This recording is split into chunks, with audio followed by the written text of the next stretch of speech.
satu pencurian yang hampir didapatkan begitu saja secara cuma-cuma. Ciku juga agak sedikit dibeli waktu ya untuk dari segi farming jungle-nya. Oke, kali ini kita lihat memang udah ada pergerakan yang lebih agresif dari tim Indonesia, di mana mereka berhasil untuk nyolong sedikit jungle dari tim Malaysianya, tapi dari arah bawah juga semua lininya masih safe ya. Sama R7 juga dia clear wave-nya, dia tidak memilih untuk masuk ke dalam jungle musuh karena dia udah tahu pathing yang dipilih oleh Ciku itu ke arah bawah. Iya, dan ini yang sempat tadi gue notice juga di awal, untuk farming nyaman di lane masing-masing aja, ini udah menjadi satu poin yang keunggulan lah bisa dibilang untuk kedua tim ini sama. Jadi ya mereka tahu oke, kita sama-sama nggak bisa perang. Jadi daripada kita trading nggak berguna, ya udahlah kita farming aja. Tapi kalau kita lihat sudah ada bugs-nya seperti dari Albert ya. Ya, yang sedikit terkena Tyrant Revenge sepertinya di bagian depan, tapi masih cukup strong dengan 9 detik menuju kepada Turtle yang pertama. Dan ini bakal menjadi sebuah kontes yang masih ingin dipaksakan oleh kedua belah tim sepertinya. Karena di sisi lain Momo juga masih bermain dengan aman tanpa adanya pergerakan yang cukup agresif. Jadi untuk di setup bagian Turtle-nya, karena kita tahu di sini Mas Ciku ya kan, yang kita tahu dengan adanya lethal counter, dia lebih diunggulkan dari segi pergerakan objektif. Tapi jangan lupa Albert dengan kalkulasi retribution yang mungkin di sini akan langsung di zoning out. Lihat bagaimana R7 dan juga Finn yang mencoba untuk menutup pergerakan dari teman-teman Malaysia agar tidak ada yang bergerak ke dalam area dari Turtle. Dan inilah dia Turtle pertama untuk tim Indonesia. Iya, neutral objective control bahkan masuk ke dalam jungle musuh di mana Ciku menggunakan little counter, tapi sayangnya masih tidak mendapatkan jungle creepnya. Formace di arah atas pun dia terpaksa untuk mengamankan jungle creepnya karena gak mau invading, gak mau dia kasih ke arah Indonesia. Oke, sebuah informasi baru saja diberikan dan bahkan Momo dia tahu bahwa ada sedikit pergerakan ke arah bottom lane. Finn juga masih belum mau memaksakan kehendak. Dia masih main aman karena tahu dari kedua belah tim ini memainkan yang namanya momentum. Kita tahu di sini udah ada Kufra yang akan sangat mengandalkan Tyrant Revenge, dan jangan lupakan Ruby dengan I'm Offended. Artinya dia akan menunggu satu momentum untuk mendapatkan tarikannya sehingga nanti akan menjadi sebuah combo bareng sama Veil. Ya, dan Kufra sendiri juga susah banget gak sih masuknya Be kalau misalkan ada Ruby gitu kan. 1-1. Ya, dan itu bener banget kayak momen yang dicari itu adalah momen ketika Kufra masuk justru. Ya. Di counter initiate langsung dibalikin, kalau nggak cukup untuk pecahin weakness point dari cewek aja deh. Iya. Biar dia bisa terbang gitu kan.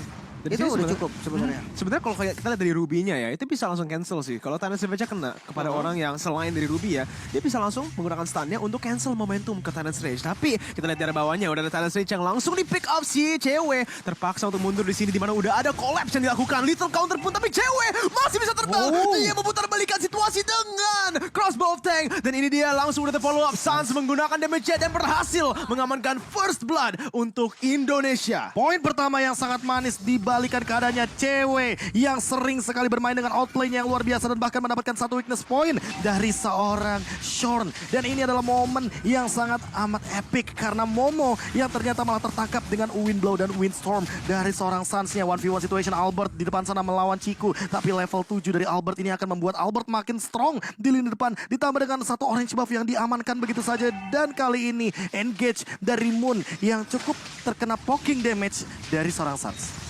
Oke, dan kalau misalkan dilihat R7 juga udah mulai nih, udah mulai cutting, udah mulai menangin move juga. Sementara kalau kita lihat jungle-nya diinvasi terus. Gak kendor-kendor kali ini bakal VN nabrak.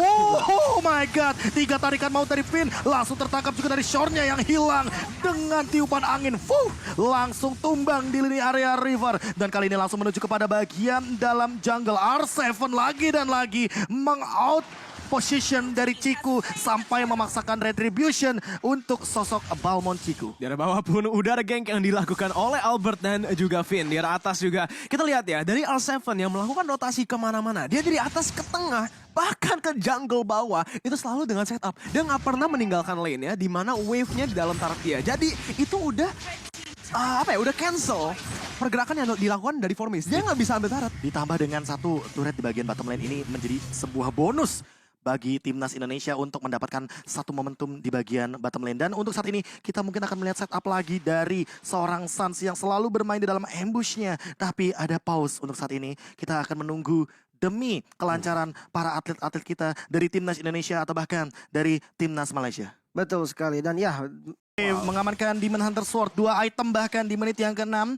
masing-masing 3 menit udah ada correction side, udah ada pergerakan bahkan dari satu Windblow Windstorm semuanya untuk Shorn, memaksa untuk kali ini Shorn mengeluarkan satu flicker.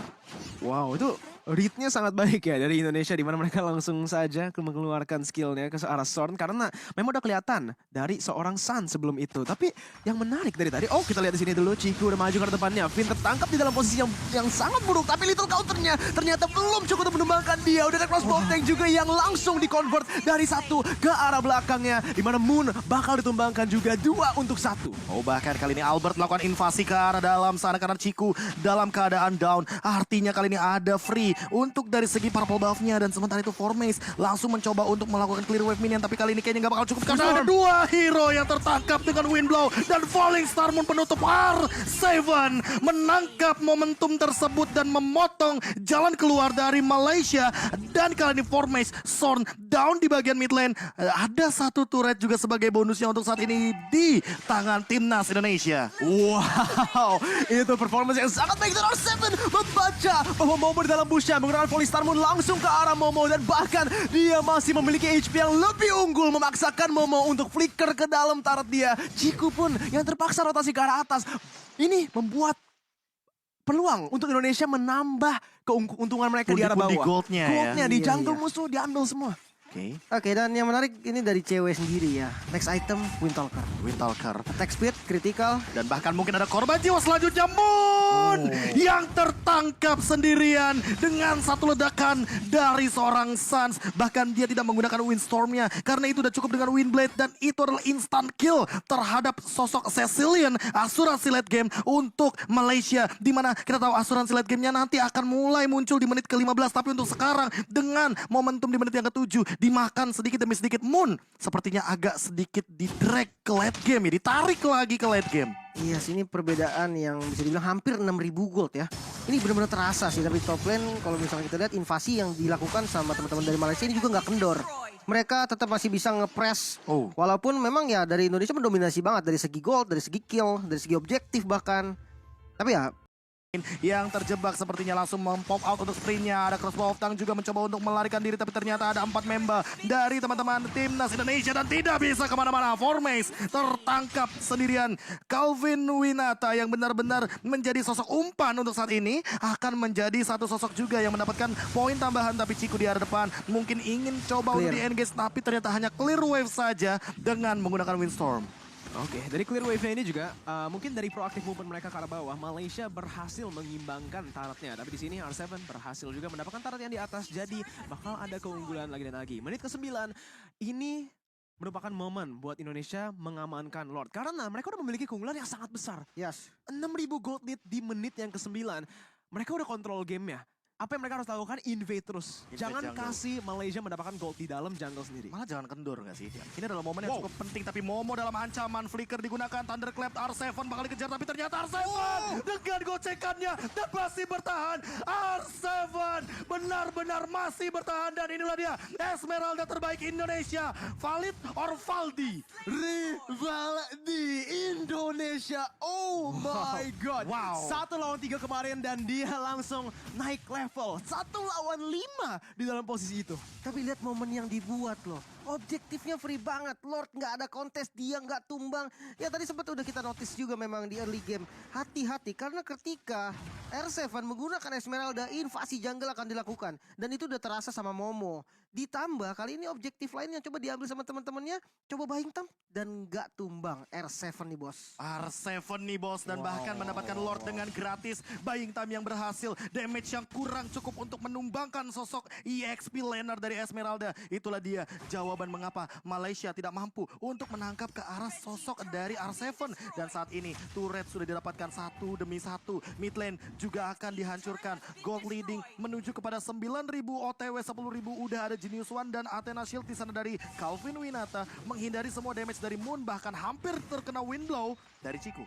Iya, di atas juga udah ada siege yang dilakukan oleh tim Indonesia. tinggal sisa base turret di arah tengah dan juga di arah bawah. Tapi kalau kita lihat dari komposisi Malaysia, memang mereka memiliki high ground dari Cecilion ya. Jadi masih bisa ditahan untuk sementara. Oke, masih bisa ditahan. Tapi apakah ini akan cukup waktunya dengan item yang sepertinya udah mulai terlihat, Lim? Oke, dan bermain dengan brute force ini adalah jawaban dari Esmeralda R7 yang begitu perform. Dengan movement speed tambahan, dia bisa untuk gocek-gocek, dia bisa kabur dari posisi yang nggak bagus, dan kita bisa melihat di mana cewek sudah mengamankan Athena Shield-nya. Dan Athena Shield ini akan menjadi jawaban dari Moon yang baru saja mengamankan Ice Queen One, bukan menuju kepada Divine Glaive. Dan ditambah dengan tadi Oracle yang sesaat lagi mungkin akan dimiliki oleh R7. Absorb damage-nya akan makin lebih tinggi lagi, dan inilah dia bagaimana gotong royong untuk memberikan satu purple buff kepada cewek. Freeze lane juga ya. Jadi Malaysia ini selain dari mid lane yang selalu pastinya di-push untuk mendapatkan pressure di dalam jungle musuh, bakal kesusahan. Mereka mendapatkan gold harus bareng-barengan dan itu ke-split berempat. Dan ya kalau misalkan kita lihat dari perbandingan kill-nya aja, ini bakal levelnya terasa banget Pak, serius. Terasa banget. Albert 15. Cewek 14. No, Ciku 12. Masalahnya itu dia, Albert selalu menahan dari jungler head to headnya di 3 level yang berbeda. Dan ini yang udah mulai terlihat. Secara kasat mata, level 15 melawan level 12. Ada perbandingan retribution? Ya. Bahkan untuk saat ini freeze lane-nya ditahan habis-habisan agar Moon tidak mendapatkan stacking up. Karena kita tahu asuransi dari Malaysia ada di tangan dari Cecilion. Makin late game, makin banyak stack-nya, ini makin mengerikan dari Cecilion. Bener-bener gak dikasih ya, mau maju cuman ini berat banget sebenarnya ya untuk teman-teman dari Malaysia, karena perbedaan goldnya sudah mulai terasa 10.000. Dan untuk dari Indonesia sendiri, PR-nya hanya tinggal disiplin sih. Ya. Disiplin, respect, ini menjadi kunci untuk kemenangan game pertamanya. Ya, ini kalau kita lihat masterclass dari Makro sih, dari wave manipulation-nya. Lihat deh, mereka timingnya, mereka nge-clear minions pelan-pelan untuk build up waves-nya. Di arah atas ada 2 wave yang sudah di-build up. Dengan ini di semua lane, Free Lord, Enhanced Lord di menit yang ke-13 secara gratis. Semua karena makro gameplay yang mereka lakukan di sini. Ini dia cara membaca map yang luar biasa dari timnas Indonesia. R7 mencoba untuk mengkontes semua member dari Malaysia. Tyrant Revenge Connect tapi masih cuek. Masih ada sprint pop out ke arah belakang dan masih benar-benar berdiri kokoh dari R7 di arah bottom lane. Dan bahkan tidak akan ada korban jiwa untuk saat ini. Cewek juga mengamankan satu orange buff dengan gratis. Top lane, bottom lane, clear. Dan inilah dia Immortal untuk Finn. Mungkin dengan combo yang akan dia buat, Flicker pun ready. Apakah akan ada sebuah momentum dari timnas Indonesia? Konsil sudah dibuka, langsung ada pergerakan dari Evin. Menangkap ke arah 2, tapi ternyata wind blow-nya tidak connect sama sekali. Lalu ternyata di depan serang Moon harus tumbang cewek dengan satu cross mountain, tapi ternyata cewek bakal ter-shutdown. Tapi di sisi lain, turretnya bakal terbebaskan dan R7 menutup Ciku dengan 1 ditukarkan 2. Masih ada wind blow lagi, wind blade lagi, tapi ternyata tidak ada yang connect di arah depan. Momo mencoba untuk melakukan clear wave minion dengan cepat, tapi ternyata R7 membayangkan di arah depan. Tapi untuk saat ini Sean, apakah Tyrant Revenge akan dipaksakan? Dan ternyata Finn lagi dan lagi menangkap satu formation yang tertangkap. Dan ternyata langsung clear dengan cepatnya minion yang tidak ada sisanya. Momo bakal dikejar, 4 member di arah depan memberikan efek slow dengan Ice Retribution. Dan untuk saat ini terbuka dengan sangat amat bebas untuk Indonesia mengamankan 3 base dengan gratis. 3 base turret dengan gratis. Cuman cewek yang ditumbangkan di sana karena memang dia agak maju ke depan. Tapi apa yang terjadi? Malaysia terpaksa untuk menggunakan semua resource skillnya terhadap cewek yang mainnya sangat agresif. 1 tukar 2. Iya, dan ya kalau misalkan kita lihat dari war tadi juga, sebelum ceweknya tumbang, dia udah menumbangkan 1 dan sekaratin Ciku. Tapi ya sebelumnya kita bakal lihat dulu dari segi item Ice Queen One. Ada tambahan lari lagi untuk R7 ditambah dengan efek slow-nya. Sementara kalau kita lihat dari Veil, ini full damage banget. 2 penetrasi yang dipilih sama Sans ini membuat damage follow up-nya nanti make sure damage follow up itu cukup. Yep. Siapapun yang ditarik atau siapapun nantinya kena CC, follow up dari Sans itu pasti bisa untuk ngebocorin bahkan untuk ngekill. Dan ini dia yang aku suka. Apa nih? Ini karakteristik dari timnas Indonesia. Tarik ulur untuk Lordnya itu kelihatan banget. Iya. Ayo. Permainan objektif netralnya Bener, ini. Ditahan. Biar apa? Biar ayo sini dong keluar. Kita Dipancing fight-nya ya. di river, di jungle, di tempat-tempat yang dimana angin dari Suns akan connect ke Betul. arah member dari Malaysia. Push controlnya juga sebenarnya kalau kita lihat dari Malaysia ya. Yes, mereka memiliki tanky member. Tapi nggak ada yang bisa membuka mapnya secara manual. Masuk ke dalam busha karena apa? Lihat damage output yang dimiliki oleh Indonesia. Not just that, si cewek ini dia kalau mendapatkan crossbow of time bisa langsung convert ke orang lain. Pasti Makanya. ini dengan burst Targetingnya yang ya. dimiliki Sun. Tadi aja siapa? Moon. Itu Moon yang adalah asuransi late game untuk Malaysia. Yang dimana kita tahu dengan Cecilian berarti artinya dia akan lebih sulit untuk mempertahankan defense high ground-nya. Betul. Yang berarti kalau seandainya hanya Momo saja, Wah, dia lama single sih. target, itu lama banget. Benar banget. Menjadi Freelord lagi dengan setup yang cantik sekali dari tim Indonesia. Mereka langsung push in 3 wave sekaligus. Dan lihat deh, itu minionnya ada 2, cannonnya. Lihat gak? Cannon minion ada 2, mereka melakukan build up atau bisa dibilang slow push yang sangat-sangat besar, sangat-sangat baik. Dan itu sengaja, kenapa? Itu sengaja. Biar Moonnya tetap dapetin farming yang optimal, stack yang cukup, dan nanti bisa melakukan defense. Tapi ini adalah Lord yang ketiga untuk timnas kebanggaan kita Indonesia dengan item yang lebih siap sepertinya, Lim. Ada Immortal di sana dari Albert. 12.000 gold lead. Oh my god. 2 immortal dari teman-teman Indonesia yang mereka siap ngedobrak pertahanan dari Malaysia. Dan ya kalau kita lihat dari Malaysia sendiri hanya ada 1-2 immortal yang masih on. Ini juga untuk defense mati-matian pastinya ini bakal menjadi push penentu juga. Nah dia momen yang akan kita lihat belanja di pasar raya Indonesia. Jaya, jaya, jaya. Apakah akan langsung menuju kepada base-nya? Lord sudah berlenggang-leha berjalan di depan sana. Langsung ada R7 juga membeli waktu di arah depan Formace. Mencoba untuk menahan dari Lordnya. Sanguine Claw tidak connect karena siapapun. Dan lihat Finn yang menangkap karena Momo. Momo tumbang. Ini momentum. Dan Revenge tidak kena karena siapapun. Short dalam ancaman dan cewek. Dia mungkin akan bergerak ke depan dengan bebasnya. Langsung menumbangkan satu dari Ciku. Ciku bakal down dan tidak bisa bertahan lebih lama lagi. Base-nya terbuka. Dan ini Indonesia dengan game pertama yang diamankan 1-0 di babak semifinal. Match point untuk Indonesia 1-0, bahkan 1-0 yang sangat-sangat dominan di game yang pertama. Dan my god, itu dari segi individu juga highlight semua, berasa lengkap banget. semua. Oke, dan ini 1 step closer lagi untuk emas Indonesia. Emas Indonesia untuk tiket grand final yang lebih pasti. Dan inilah dia kemenangan pasti di game yang pertama 1-0 untuk Indonesia. Dan inilah dia Mas Ibnu Acil, James Luminer, dan kawan-kawan pendukung Indonesia serta Kiboy yang sedang memperhatikan. Serta ada kameramen. Memantau di sana serta kameramen yang